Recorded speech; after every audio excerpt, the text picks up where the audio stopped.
President Trump has declared the United States the new guardian of the Strait of Hormuz, reimposed a naval blockade on Iran, and announced a 20% toll on every commercial ship passing through. 10 European nations have launched a joint anti-ballistic missile coalition to build Ukraine's Freyja interceptor system within a year.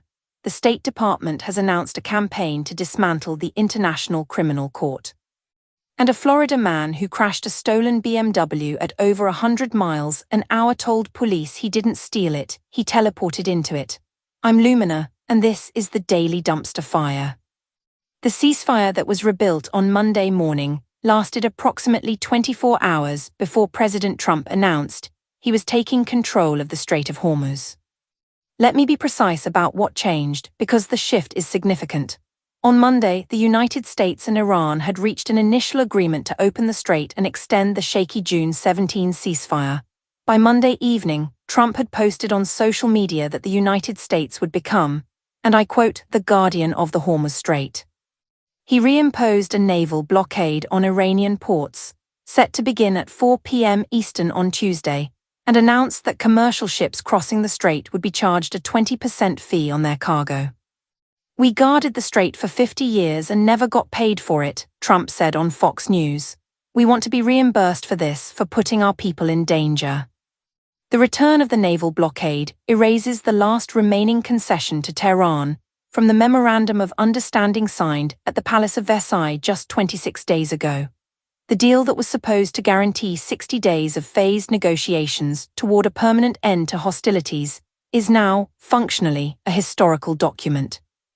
Iran responded by attacking 2 oil tankers in the strait, killing 1 person and wounding 8 others. Tehran also claimed retaliatory strikes on U.S. military sites in Kuwait, Bahrain, and Jordan. Traffic through the strait has collapsed to 14 ships on Sunday, down from roughly 130 before the war, a fifth of the world's oil supply, effectively strangled. The Trump administration has not yet explained how it plans to collect the 20% fee. The International Maritime Organization, the UN agency responsible for regulating shipping, said there is no legal basis through which to introduce mandatory tolls simply to transit through a strait. Secretary of State Marco Rubio, who has been vocally against imposing a toll, reportedly told allies it would constitute a clear violation of international law. He said that in late June. On Monday, the administration announced the toll anyway. The pattern has shifted. It is no longer a cycle of escalate, strike, negotiate, agree, repeat. The negotiation phase has been removed.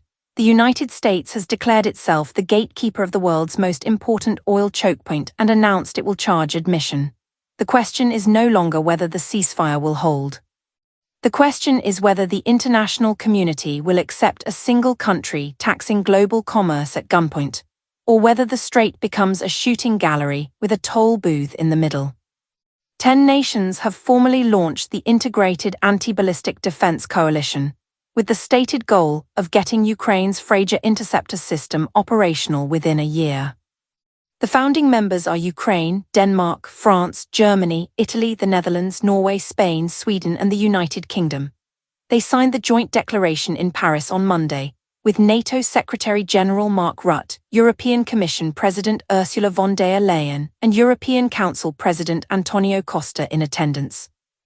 The Freyja system is Ukraine's homegrown answer to the Patriot, a cheaper, faster-to-produce interceptor designed to counter the ballistic missiles that have been devastating Ukrainian cities. The global shortage of anti-ballistic interceptors, driven by simultaneous wars in Ukraine and Iran, has created a demand that existing production lines cannot meet. The coalition's solution is to build a new one. We believe that the protection of Europe requires a global solution of integrated missile defense architecture, the joint statement reads. We do this not against any people, but in defense of our own. Ukraine will lead the project, supplying the interceptor itself, with partner nations providing the radar, tracking, and command and control systems it lacks. The goal is initial operational capability within 12 months, an ambitious timeline for a weapons system that most countries take years to develop and field. President Zelensky, speaking from Paris, framed the initiative as a direct response to the changing threat landscape.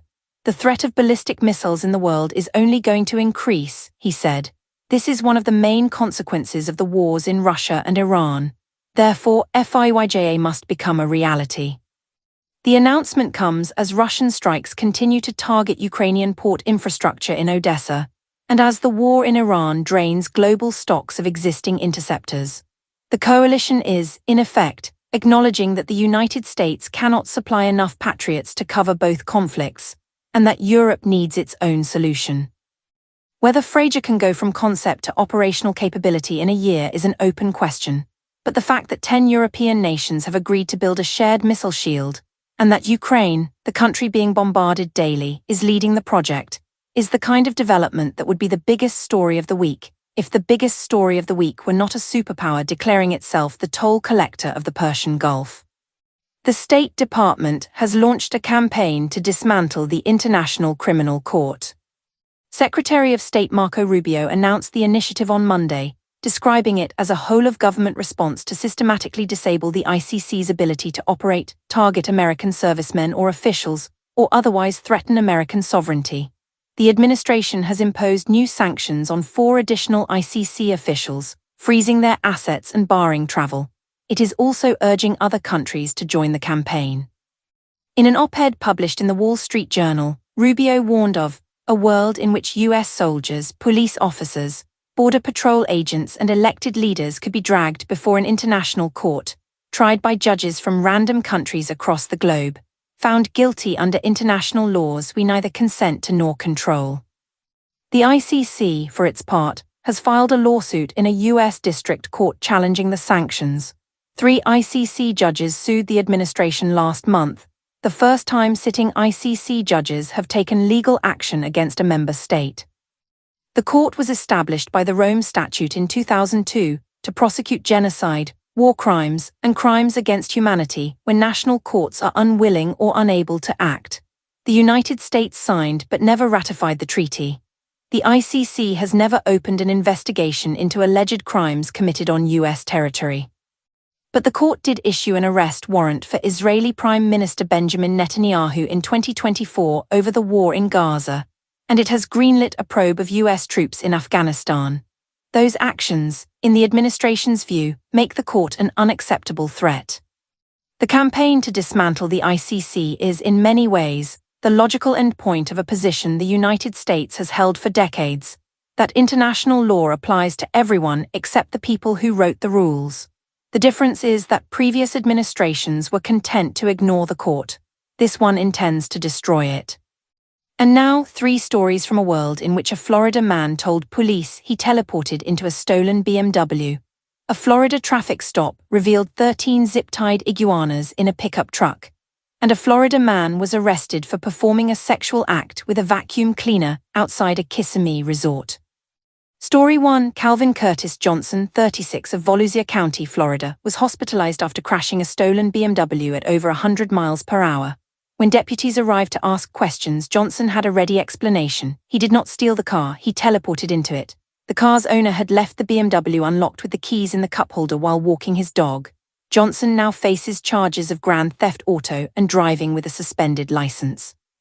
The teleportation defense is novel. The legal standard for "I was not driving, I was teleporting" is untested. But the physics are clear. If you teleport into a moving vehicle traveling at over 100 miles per hour, the teleportation does not include a soft landing. Story 2. Florida Highway Patrol troopers stopped a pickup truck on State Road 540 in Winter Haven and discovered 13 live iguanas in the truck bed. The iguanas had their feet zip-tied. The driver, identified as Rendon Casildrick-Deal, was detained. The iguanas were seized. The purpose of the zip-tied iguanas is unclear. Whether they were intended for sale, for consumption, for some form of reptile-based performance art, or simply as a collection of lizards that a man decided to transport while immobilizing their limbs with plastic restraints, the investigation is ongoing. But the image of a Florida traffic stop where the cargo is a bed full of zip-tied iguanas is the kind of image that makes you wonder whether the state of Florida is a place that generates strange news, or a place that attracts people who generate strange news, or whether the distinction has ceased to matter. Story 3. A man was arrested in Kissimmee, Florida, after authorities say he was seen performing a sexual act with a vacuum cleaner outside a home at a resort. The details are limited. The charges are unspecified. The vacuum cleaner's involvement is confirmed. The man was taken into custody. The vacuum cleaner was presumably returned to its original function, though one imagines it will never truly be the same.